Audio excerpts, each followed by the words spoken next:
السلام علیکم ناظرین، ہائی ٹیک نیوز کے نیشنل اور انٹرنیشنل خبروں میں آپ کا خیر مقدم ہے۔ میں ہوں نیہا خان۔ نظر ڈالتے ہیں آج کی اہم خبروں پر۔ پارلیمنٹ میں در اندازی کرنے والے ملزمین نے پولیس پوچھ تاچھ کے دوران حیرت انگیز انکشاف کیا ہے۔ ملزمین نے بتایا کہ انہوں نے پارلیمنٹ میں خود کو نظر آتش کرنے کا منصوبہ بھی بنایا تھا، ساتھ ہی پارلیمنٹ میں پرچہ پھینکنے کے عمل پر بھی غور کیا گیا تھا۔ حالانکہ بعد میں انہوں نے ان دونوں متبادل کو چھوڑ دیا اور آخر میں پارلیمنٹ میں گھس کر اسموک کینسٹر سے رنگین دھواں چھوڑنے پر اتفاق قائم ہوا۔ دہلی پولیس افسران نے بتایا کہ ملزمین نے پوچھ تاچھ کے دوران جانکاری دی کہ وزٹرز گیلری سے لوک سبھا چیمبر میں کودنے کا منصوبہ طے کرنے سے پہلے انہوں نے کئی دیگر متبادل پر بھی غور کیا تھا۔ پولیس کا کہنا ہے کہ پہلے ملزمین نے اپنے جسم پر فائر پروف جیل لگا کر پارلیمنٹ ہاؤس میں خود کو آگ لگانے کے منصوبے پر غور کیا تھا، لیکن بعد میں یہ ارادہ ترک کر دیا۔ اس کے علاوہ ملزمین نے پارلیمنٹ ہاؤس میں پرچہ پھینکنے کا بھی منصوبہ بنایا تھا، لیکن پھر آخر میں انہوں نے لوک سبھا میں اسموک کینسٹر سے رنگین دھواں چھوڑنا طے کیا اور یہی عمل انجام دیا گیا۔ راشٹریہ لوک دل RLD نے اعلان کیا ہے کہ پارٹی سربراہ جینت چودھری کی قیادت میں کسانوں کے مسئلے سمیت مختلف مسائل پر یوگی حکومت کے خلاف آواز بلند کی جائے گی۔ RLD کے قومی ترجمان انل دوبے نے کہا ہے کہ اگر اتر پردیش میں گنے کی قیمت 23 دسمبر تک 450 روپے فی کنٹل تک بڑھائی گئی تو RLD کسان پنچایت کا انعقاد کرے گی۔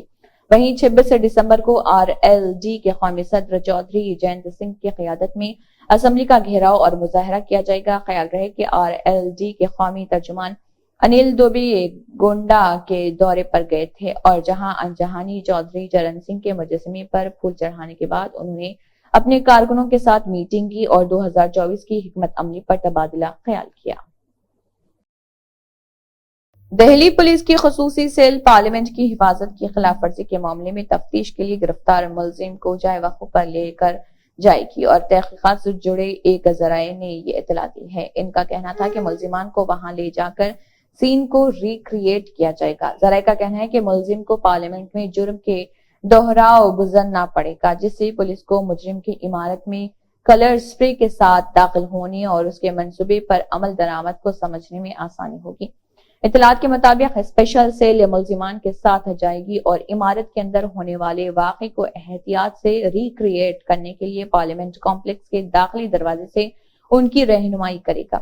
جاری پارلیمانی کارروائی کی وجہ سے اسپیشل سیل ٹیم کو گرفتاری کے بعد سین ریکریٹ کرنے میں چیلنجز کا سامنا کرنا پڑا۔ توقع کی جاتی ہے کہ ٹیم اتوار کو دوبارہ تفتیش کرے گی جب پارلیمنٹ کا اجلاس نہیں ہو رہا ہوگا۔ پانچوں ملزمین کی شناخت میسور کے رہنے والے منورنجن ڈی، ساگر شرما ساکنہ لکھنؤ، نیلم ساکنہ جند ہریانہ، امول شنڈے ساکنہ لاتور مہاراشٹر اور للت جھا ساکن مغربی بنگال کے طور پر کی گئی۔ وزیراعظم نریندر مودی اور کانگریس صدر ملکارجن کھڑگے نے وجے دیوس یوم فتح پر قوم کو مبارکباد دی۔ پی ایم مودی نے ایکس پر ایک پوسٹ میں کہا، آج وجے دیوس کے موقع پر ہم ان تمام بہادر ہیروز کو خراج تحسین پیش کرتے ہیں جنہوں نے 1971 میں فیصلہ کن فتح کو یقینی بناتے ہوئے فرض کی انجام دہی کے ساتھ ہندوستان کی خدمت کی۔ وزیراعظم نے کہا، ان کی بہادری اور لگن ملک کے لیے بے پناہ فخر کا باعث ہے۔ ان کی قربانی اور غیر متزلزل جذبہ ہمیشہ لوگوں کے دلوں میں اور ہمارے ملک کی تاریخ میں زندہ رہے گا۔